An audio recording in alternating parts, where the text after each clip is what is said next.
Welcome to another edition of The Reaction with me, Sarah Vine, and the lovely Andrew Pearce. Hello.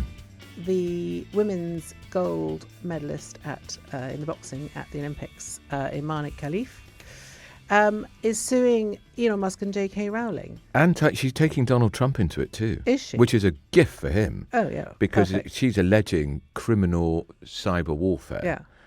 And Trump will love that, because if it goes to court, that's great clear blue water with him and Kamala Harris, who's rather wishy-washy on these issues. But the thing is, I don't understand why she's suing them, because as I understand it, no one is disputing that she's a woman and that she lives as a woman. But and the was thing is, born a woman, brought up as a woman. Exactly.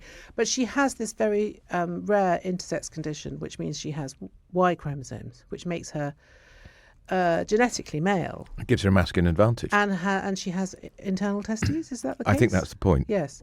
And if you have internal testes, it doesn't matter whether they're internal or external, they still produce testosterone. Yeah. And the point is it's a performance enhancing drug, effectively, testosterone. And that's why you have female competitions and male competitions, because males, when they go through puberty, the testosterone changes their muscle structure and their strength, and it makes them stronger and the bones denser and all of that kind of stuff. But this is another form of cancel culture, because all she's trying to do is say that J.K. Rowling had no right to put on her social media feed, this is a man fighting a woman and it's unfair, and this is what we've been warning out for a long time.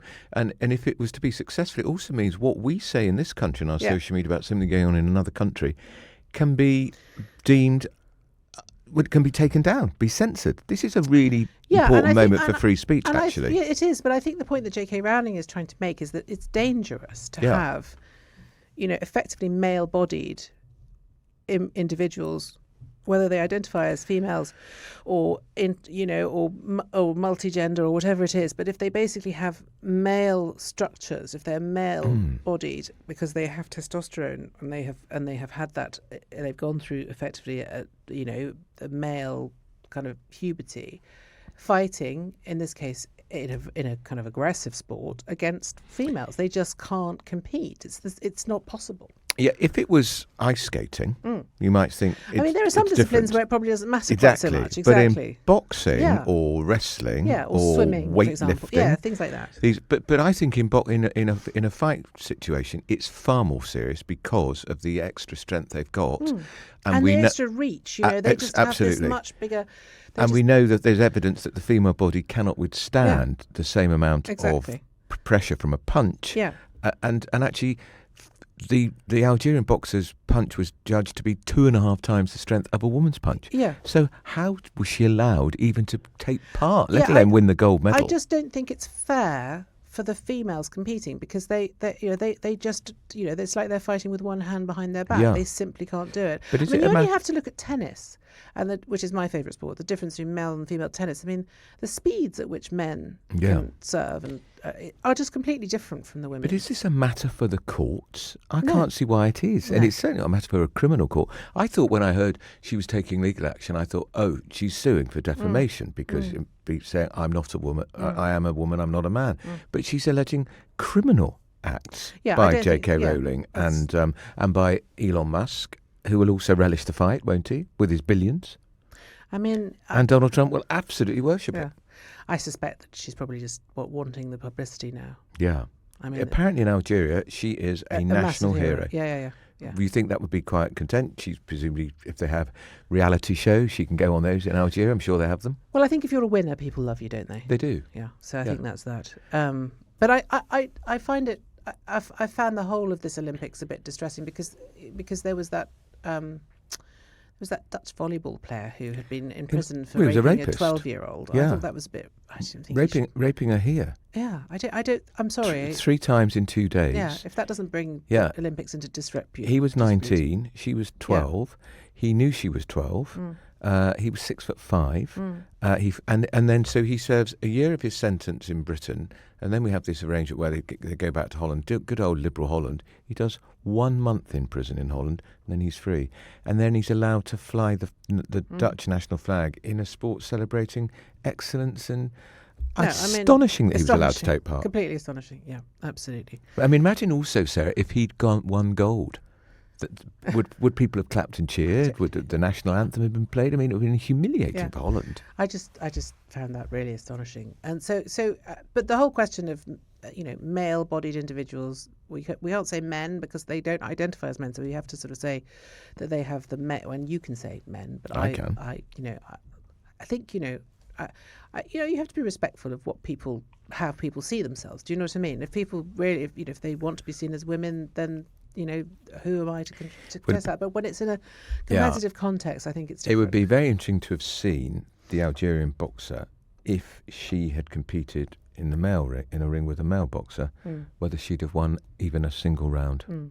I suspect the answer would be not.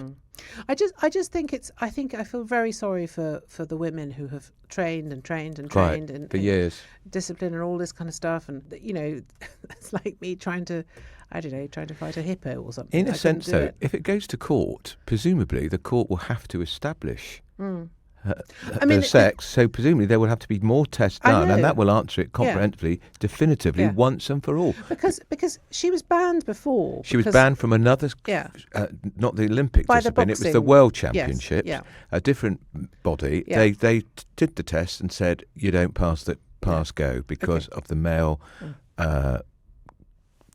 Y chromosome, the Y chromosome. Yeah. So she wasn't allowed to compete at that level, but allowed in the Olympics. And so it's presumably in the French court to establish her case, she's going to have to show that she is all woman. Yeah. And that will put the argument to rest for good. And of course, Elon Musk will ramp this fight up with her on Twitter, or X as he now calls it, which of course is becoming increasingly like the unregulated Wild West, because it seems anything goes and you can say anything you like on there. And also he's very provocative on Twitter. He's deliberately stirring things up. Well, he's had a big battle with Keir Starmer. And the British government. He doesn't know much about this country because he hasn't spent much time here, but it didn't stop him. It seems to me that he reads his own Twitter feed and is completely taken in by it. He takes it seriously. And then just retweets stuff that he doesn't know anything about. I mean, I think that I have a theory about Elon Musk and why he's trying so hard to do his SpaceX program. I think he's trying to get off the planet, and in the process he's going to try and blow it up. Oh. Because I think he's so toxic. Yeah. In such a kind of obviously deliberate way. I don't understand why he's, Well, in this week, we had a lot of people politicians saying there should be a mass exodus from Twitter. But I'm on Twitter. We tried that. I'm not going to leave They tried that a few years ago with something called Parler. Right. There's also Threads. Don't know that one. But for some reason, they haven't really taken off. Right. And I think the thing is that Twitter, people quite like the madness of Twitter. A lot of people really do like the madness of Twitter. And the thing is, there are just so many people now who are so invested in these kind of crazy conspiracy theories because they're sort of, I don't know, maybe the life is just too boring for them or whatever it is, but they sort of, they're almost a sort of genre of their own now. This whole kind of idea that, people are aliens or lizards or whatever, or everyone's evil, and this kind of, these conspiracy theories just grow and grow and grow on Twitter, and I think people enjoy it.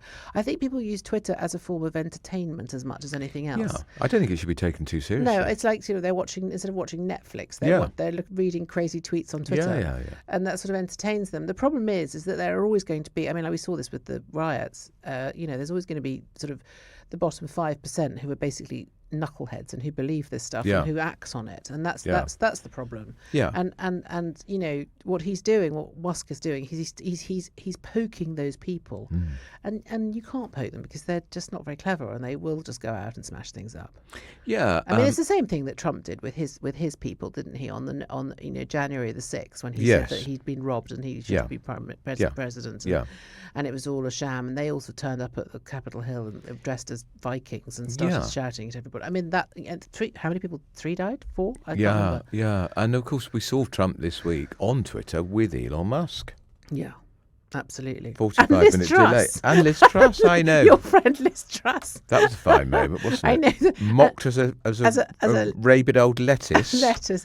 And walked off the stage. I know. Not clever, Liz. Well, I What feel you a bit do sorry. is... Well, I mean, if you're going to put yourself out there in that way, you're going to have to expect that kind of stuff to happen to you. Yeah, and she forever will be associated because of the Daily Star's very clever imagery. What will last longer, her premiership or a lettuce? Well, I'm afraid the lettuce lasted longer. I mean, let's think about political sort of, what would you call them? Characterizations that have lasted. I always think of Paddy Pantstan. Yeah, lasted forever. Yeah. Paddy Ashdown? Because he had an affair, and he went public with it before it could be exposed by the tabloids. Who else was there? When there's Gordon Brown and that woman, what was she called? Gillian Duffy.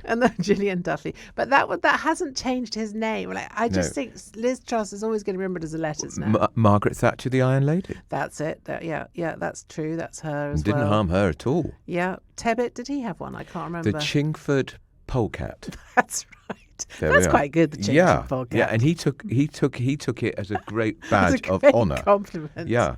And what about on the left? Have there been any on the left? There must be some sort of. What about the guy who did the miners' strikes? What was he called? Arthur Scargill. King Arthur. No. Yeah. What about Tony Blair? The Tories tried to call him Bambi, but that didn't stick. No, it didn't stick, actually. And actually, people like Bambi. Yeah, they do. They feel sorry for Bambi because, Gordon Brown, yes, yeah. But no, I'm afraid Liz Truss, that will be her legacy, unfortunately, unless she shows that she doesn't care about it and laughs it off. But by walking off stage, that's not what shows she does doing. care about it. No. Of course, she's feeling bruised and wounded because she lost her seat as well. Yeah. I know, but I always think with Liz, I don't think she ever really has. The times I've met her, she doesn't have a lot of self-knowledge, and I think that's quite an important thing to have if you're a politician. You have to sort of understand how people see you. Yeah. She, I mean, of course, I interviewed her famously for this newspaper. Asked about her friendship with the former Chancellor. It's an interesting answer, wasn't it? Exactly. Yeah. I just, I never got the sense that she really understood how she came across. No. And she, of course, now is trying to find a new way forward. What does she do next? Well, she's latching herself onto Trump, isn't she? She is. And if Trump loses, that's the end of that. Yeah. Do you think Kamala Harris will do it? No. She hasn't done an interview yet. Hasn't she? No. And I think when she's exposed to a sit-down, detailed interview with CNN or Fox, somebody like that. That will expose her a bit. Expose her shortcomings. Because I note that people are already sort of ratcheting up kind of a sort of conversation about Trump's age. Yeah, well, it would be an irony, wouldn't it, if his own mental faculties were challenged in the run-up to election after it was his constant challenging of dopey Joe Biden. I mean, in a way, saw him off. In a way, he sort of shot himself in the foot. Yes. Because if he had shut up about dopey Joe Biden and just allowed him to carry on, he would have walked the presidential election. Yeah, he would. But now they've got Kamala in. I think I think it's going to make it harder. It's not as straightforward. Well, I think a lot of women like her. Right. I mean, they don't really know why they like her. They just like her. Because she's a bit flaky, maybe. And she smiles a lot. And, but he would have been better off, I think, just letting Joe Biden take his course, as it were. He appeared to be lisping his way through that interview with Elon Musk, didn't you think? Yeah. Has he got something done to his teeth? Maybe he's got an ulcer. Bit of a serious one, this. Valdo Calocane and the Nottingham University murders. Sectioned 4 times, released again and again and again, wasn't taking his medication. He should have been institutionalised and being forced to take drugs. They should have been injected into him. Well, this is the thing. So I wrote my column today about this. In the 80s, under Margaret Thatcher, we brought in care in the community, which I mean, I remember it at the time. Weirdly, I remember my grandmother saying it would never work. But I remember at the time it was very much kind of cast as a progressive. Yes, it was. Progressive. And it Getting wasn't, people out of these awful Victorian institutions. Because there'd been quite a few scandals in the 60s and 70s. Yeah. I think it was that Eli in Cardiff was a place where people were being... It wasn't just for mentally ill people, it was for disabled people and the elderly. So the whole idea was that, you get them out of these awful kind of one flew over the cuckoo's nest institutions, and no more Nurse Ratchets, no more, oppression, and take them out of these Victorian, antediluvian attitudes towards mental illness, elderly, disabled, etc. And you put them in the community and they live much more fulsome lives. That's fine in principle, but the problem is it doesn't work because someone like Valdo Calocane, if he lives on his own, he can't take his medication on time. He won't take his medication on time. People who have serious mental illness can't function in society. He didn't acknowledge he had a serious mental illness. Half the time they don't accept that. But also they can't do things like pay their bills on time, go to appointments, feed themselves properly. And if you look around, everyone, everywhere you go, there are people living on the street who are clearly seriously mentally ill, who are there not because they're lazy or because they can't be bothered to get a job or because they enjoy living in a bush. They're there because they can't function in normal society. These people need to be taken care of, but more importantly, the public needs to be protected from them. Because one of the most shocking things we read about this week, about the failures, was the warning by a doctor that he could kill. Yeah. Very, very unusual for a doctor to put say that in writing. Exactly. That And he showed no awareness of what he was doing. Absolutely. And he showed no remorse. And the doctor said, I'm very worried And about he'd this attacked man. people. Yeah. He'd broken into people's homes. And this doctor gives that warning. And still he's allowed out. But also, you look at what happened in Southport a few weeks ago that caused all these riots. That person who's been charged, he was 17 at the time he did it. You can't be in your right mind to go and do something like that. There was a person stabbed in Leicester Square on Monday, randomly, a little girl. She's going to have to have plastic surgery. And we've just discovered she was over here from Australia with her mum. Exactly. And stabbed 8 times. Yeah, randomly. There's and again, those are not the actions of a sane person. No. So it's clear that there is a section of society that is so ill they really can't. They have to be locked up. Yeah, we need to bring back. I'm not saying these institutions don't have to be cruel. They can be perfectly. But the irony is, Sarah, he's in one now. Yeah, he's in a secure hospital. Yeah, he's in where a secure he will hospital, be, which is where he should have been in the first place. He should never have been allowed. No. He should never have been free to walk the streets. No. He should have been put in a secure hospital and deemed to be a danger to the public, and he wouldn't have. And the thing is, at that point, if you get them on a regime of medication and treatment, there's a possibility that you can perhaps improve them and rehabilitate them. And none of these medics who had all these warnings about him thought to tell his family? No, that's the extraordinary thing, is that his family, who did a documentary for the BBC, Panorama, which went out on Sunday night, I think, who seemed really kind of perfectly normal, nice people, were just obviously devastated because they hadn't been told. They weren't given this information until after the trial. Amazing. And if you're going to say we want care in the community, then obviously the families have to be part of that. That's where you start, don't you? But I think that's all. I think all this care in the community stuff is just about saving money and just passing the buck, isn't it? Well, that was the critics of the idea at the time, because I remember writing about it. Because I think Virginia Bottomley was Secretary of State for Health or something like that. Anyway, but that was this just a clever way of the Thatcher government to try and save money? But actually, no, they were praised from the rafters. Yeah, because I remember at the time there had been loads and loads and loads of very eminent professors writing that this was the right way to go forward, and it was, and they're so often humane, etc. And for the family to read as well, Sarah. Imagine you're the mother of Barnaby or Grace or Ian, the grandpa. Yeah.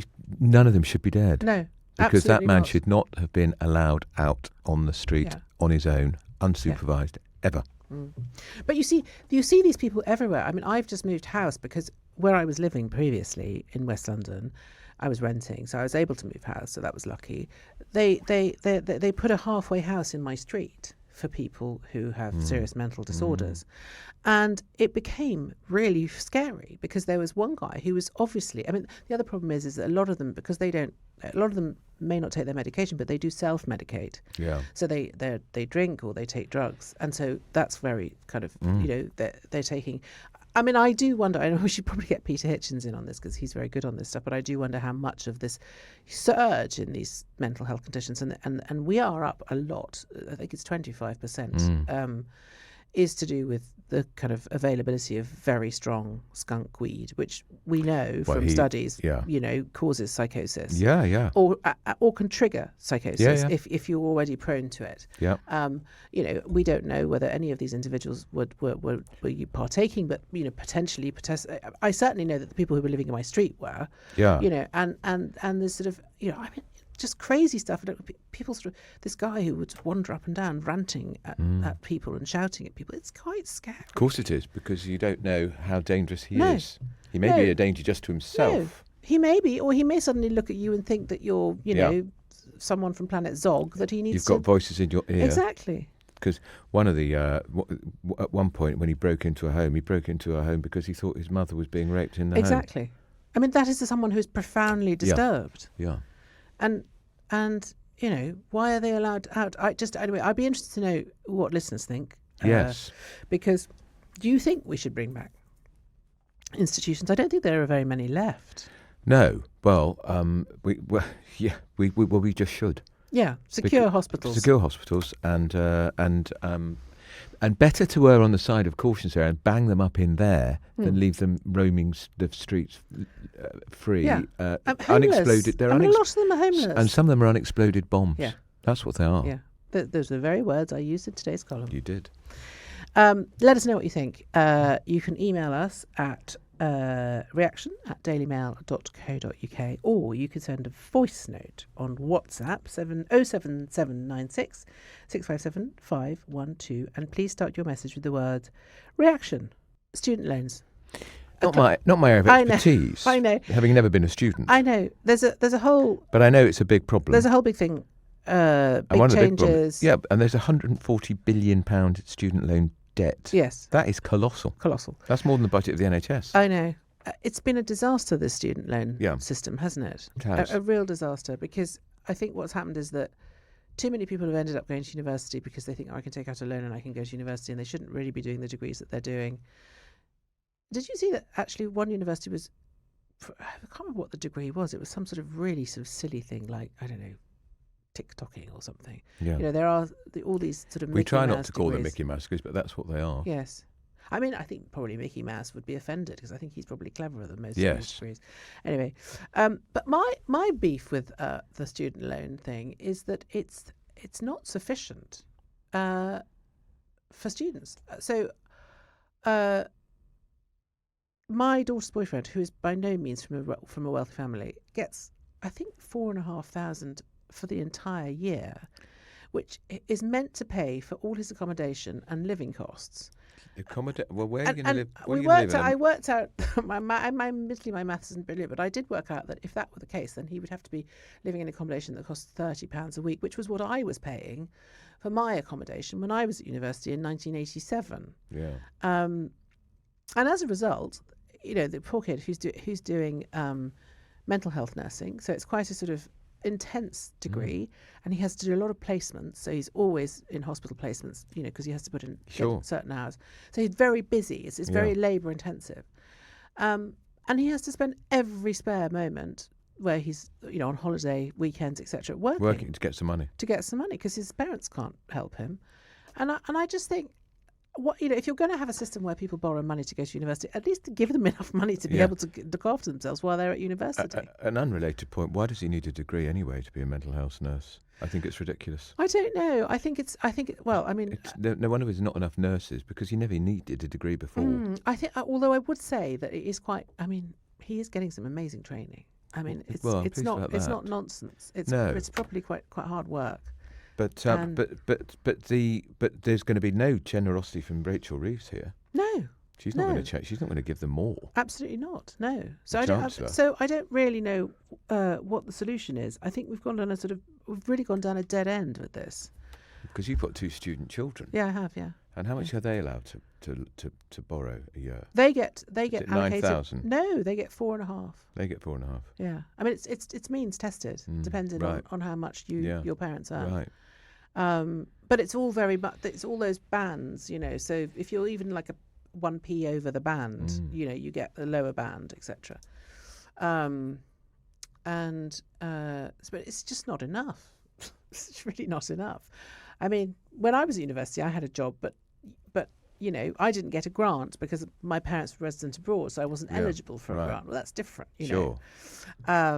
So what job did you? Were you a barmaid? No, I worked at the body shop. Oh, did you? Yeah, I was not car repairs, the body shop, the cosmetics thing. Yeah, Anita Roddick. I worked in their flagship store in Oxford because I was at UCL, so we were in Gower Street. So I worked at the one in Oxford Street, and I was a sales assistant, and then I got promoted to chief basket maker. Oh, I was very good at making baskets. very good. You know those little baskets that you had to do. Yeah. Well, Yeah. I used to do that, and I used to sit there with a hairdryer because you had to shrink wrap the cling film over the baskets. It was before they had those proper machines to do it. I used to love it. I really enjoyed it. They offered me a job after university, but I said no. I might have been running it by now. Yes. Is it still going? I used to get 50% discount as well. So I had lots of free peppermint foot balm. Very nice. And white musk perfume. Oh, do you remember white musk perfume? do. Yes, I Oh was my so popular God. at university because everyone always wanted me to use my discount. But 50% was quite Very generous. good. I think I was paid £3.58 an hour. Right. I don't know why. I think that's what it's either £3.58 or £3.26. I can't remember which. I presume she would be paying what would have been then the minimum wage, and we didn't have a minimum wage then because she was a very enlightened employer, wasn't she? She was very enlightened. She used to come into the shop quite a lot because it was her flagship store. And yeah, I absolutely loved it. It's where I got my kind of beauty. You know, I used to be beauty editor at the Times. It's where I got my beauty bug from. Yes, when she was beauty editor at the Times and did beauty, so I used to get so products. many unguents. I got products. I don't get any more. I know. No. I only use the male products, obviously. Anyway, I think someone needs to sit down and Sort out the student loans thing. Sort out the student loans thing. That is the job, or what is she called? The education secretary. She is called Bridget Phillipson. Well done. In her agenda, in her inbox. 10 points to you. Yes. Well done. Yeah. No, someone needs to sort this out. They do. So, well, we haven't really resolved that problem. Well, no, that's one for the education secretary. But what about the other problem? This is the 18th or 19th member of staff since they moved to California. I remember when Meghan was living in the UK, I was getting a lot of people telling me about reports of her having trouble retaining staff. Well, what we can say without a doubt, Sarah, is that such were the complaints about it that there was an internal report conducted by lawyers. That's correct. Which has never been published. Yes. And Meghan, of course, says the reports that she was a bully are outrageous. Publish the report, I then. think publish the Let's report, see it. Definitely. Because there was an independent firm of lawyers brought in, and they talked to very many people. And one of the people who left her employment was a woman called Samantha Cohen. Sam worked for the Queen as her communications secretary, press secretary. When I was doing the Royal Beat on the Telegraph, I dealt with Sam. Tough as old boots. Yeah. An Aussie. And she didn't last long with Meghan and Harry. The thing that I think is, I think that it's very difficult if you come from a sort of, come from Meghan's background to know how to... behave properly? Know how to treat staff. Right. You're not used to having staff. No, she's not. Yeah. And so I think there's an element there of maybe she wasn't used to having staff and didn't quite know what the protocol was or what she was supposed to do. So I kind of, have to give her a bit of a benefit of the doubt. The latest person to leave was Josh Kettler. 3 months, lasted 3 months. So the Mail broke this story, but what Meghan and Harry did was they briefed People magazine to say that they had left the decision with mutual agreement after 3 months. People often have a 3-month review period. So he obviously didn't want to carry on working for them. I wonder why that was. And they didn't want him to carry on working for them. But I mean, of course, people will speculate that they've lost another member of staff because they're very difficult to work for, which is a conclusion I think you could reasonably draw. I think so, because I think the record shows that they don't retain staff. They cannot retain staff. Yeah. Because, I mean, how many, as you say, they've lost 18, 19, yeah. I mean, 90, almost, it's double a lot. figures, yeah. I mean, I've had the same cleaning lady for 10 years. Right. I don't have this problem. No, I've just have to be nice to people. Well, it's and also if you employ people to do something for you, let them do the job that you've employed them to do. Don't boss them around and try and do it for them. And I get this thing about the culture thing. She's not used to having staff, and Harry is. But Harry is used to having staff. But actually, decency and kindness should be an instinctive thing. Course, you don't have to learn that, do you? No. If somebody's working for you, you're going to treat them nicely. You and I have worked in journalism, when I work with people on radio and TV programs, I'm nice to the staff who work with me. That's the basic principle. You just start off by being nice. The producers, the people we work with on this podcast, we're nice to them. We're not divas. We don't work. We are nice to you, aren't we? Yes. There's silence from the other room. Silence. So that's... From the I've just gallery. heard a groan. Oh, there's a groan. There was groaning. You must go and untie the producer. So I don't think it's difficult No, for Meghan it's and Harry absolutely to not. behave It's nicely common to people. courtesy. It is common courtesy. But the thing is, when you look at Meghan and Harry and the way they have behaved generally over the last 5 years, abominably towards they're Harry's not family. very nice to people generally. Well, they? look how unpleasant Harry was to his own family Exactly. in Spare. Yeah, and look at the things that they said about Princess Catherine And the King. And there's other people in the royal family. They're just not very. I know. They don't come across really as as very kind or forgiving. They're lost or souls tolerant trying people. to find a way, aren't and they? that's the weird thing, is they try and cast themselves as sort of champions of kindness, tolerance, but they're sort of the opposite. It's very weird. And they're now... It's almost they're sort of gaslighty in Yeah. their desire to be seen as kind of nice people when they're very self-evidently not nice people. And now they're going on this tour of Colombia. Why are they going on a tour I of know, Colombia? bizarrely, Harry says he couldn't bring Meghan to Britain because he doesn't feel she'll be safe in Britain. Oh, take her to Colombia then, mate, where the death rate just from the drugs industry is pretty alarming. But why are they going? Do you Because know? they were invited by the vice president of Right. Colombia, who is a woman who came from the back streets of Colombia and has brought herself up, dragged herself up, Okay, so worked her way up. But she's a very controversial figure because she spends lots of times in private jets and helicopters. Does that ring a bell? Does that ring a bell with anybody? Well, The great environmentalists exactly, who seem to go exactly. everywhere in a private jet? Well, I suppose Meghan does like to sort of cast herself as a champion of downtrodden women, She does, doesn't she? as a woman of Yes, colour. exactly. And the yes. vice president of Yes. Colombia is a woman of colour, so there'll be quite a lot of that. And there'll be a lot of publicity for the trip. But it's ironic, isn't it, that you lose your chief of staff on the eve of an overseas trip. You would think you'd want your chief of staff there to Yes. smooth, which makes his departure all the more curious. Well, clearly, they had a disagreement about strategy, haven't they? Yeah. I mean, because the thing is, if you and I went in, say for in a parallel universe, we were employed by Harry and Meghan to do their strategy for their whatever it is they're doing, their brand, I suppose. I think we'd probably advise them to do precisely the opposite of everything that they're doing. Yes, I probably wouldn't have said to make your own strawberry jam. No. And send to your 50 closest friends. Because I Exactly. don't think I think they're still struggling to find the 50 closest friends. That's what I'm told. There's still quite a lot of jars on her kitchen shelf. Exactly. And I certainly wouldn't have called it American Riviera Orchard. No. What? God. Where did they get that from? And of course, that's all become bogged down in a legal issue too, I'm exactly. afraid. I mean, they just don't seem Yeah. to get it right, do No, they? they don't. But I don't know why it is, because, you think Harry did used to have some really good friends who really liked him and who really cared about him and were genuine Yeah. and would give him honest and open advice. I think the problem is when you stop listening to your... It's a bit...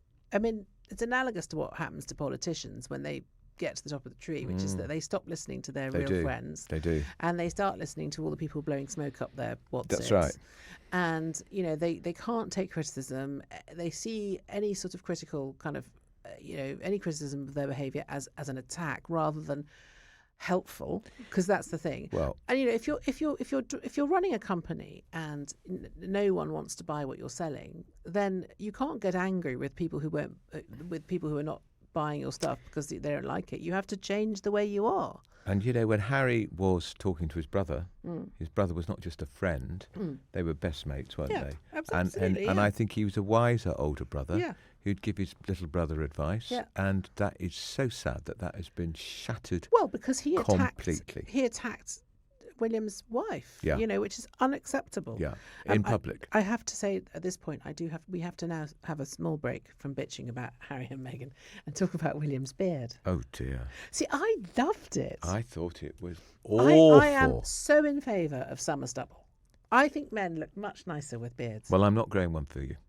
Oh, go on. No. Please. No, because I would look like Manuel from 40 Towers. Did he have a beard? No, he had a moustache, moustache. didn't he? But you no, see, I I think that- would look like a Mexican bandit. That's a good look, no? No. I have to say that, see, as I get older, the one part of my face that annoys me is my jowls, which is just sort of, becoming melting, basically. And I think the thing about being a man is that you have an inherent advantage because you can just grow You a can. beard. You don't have to have a thread lift or a facelift. I did think You about... can just literally grow a beard, and then you can get one of those nice Turkish barbers to make it all sharp for you, and then you've got a chin I again. did wonder the other day, because somebody pointed out to me that I was called on one social media platform the other day. Said, why does Andrew Pearce have a face that looks like melted plastic? And I don't know what a face like melted plastic is. That's just rude. Well, I don't mind that, but maybe I should grow a beard and then I won't have a face that looks like melted plastic. What does melted plastic look like? Well, it's sort of melty. Right. You don't have a face like melted plastic. But I think William should have shaved that beard off for that photograph. So look, there he is with Kate talking about the joyful, triumphant maybe she likes Team it. GB. Maybe she does. Maybe she likes it. Yeah. Maybe she's requested a beard. So a conspiracist said to me, there's a lot of conspiracists out there, of course he kept the beard because otherwise people would say, oh, that video was made when they did the other video. Because remember, I mean, there's so much madness out there. I said that's a conspiracy too far. Hold up, date exactly. signs. Daily Mail, front page, Sarah Vine again. I just think he's got a summer beard, and I think that's fine. But he mustn't keep it. It's not. Well, it's not. It's not ginger like his brothers. No, that's the main thing. Harry got married in his beard. Yes, he did. With his beard. Yeah. Yeah. No, I don't like beards. I've never liked beards. And I saw Darren Jones, who's the new Chief Secretary to the Treasury, just a couple of days after Labour's magnificent triumphant victory. And I said, Chief Secretary, that will have to go. What will have to go? I said, that thing on your face. He said, what? Your beard. He said, oh, what do you think? It's gone. Really? The power of Pearce. The power of Pearce. Cabinet ministers do not have beards.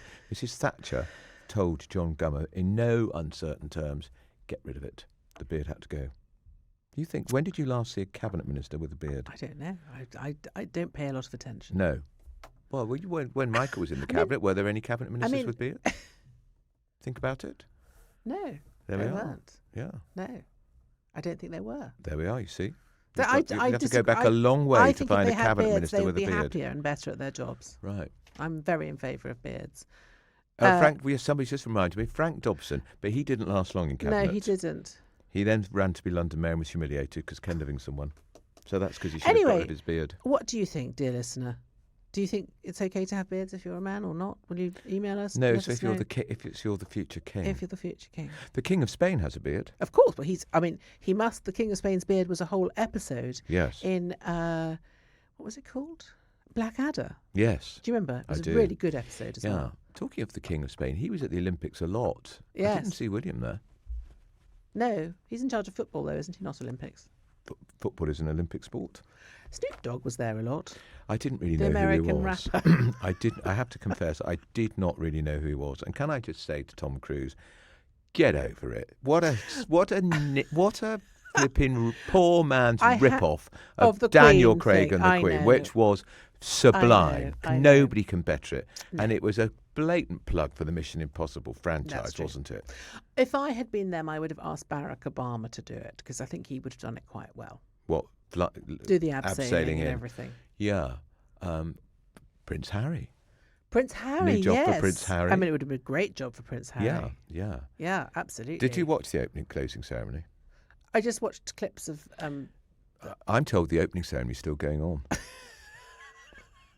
It was so boring.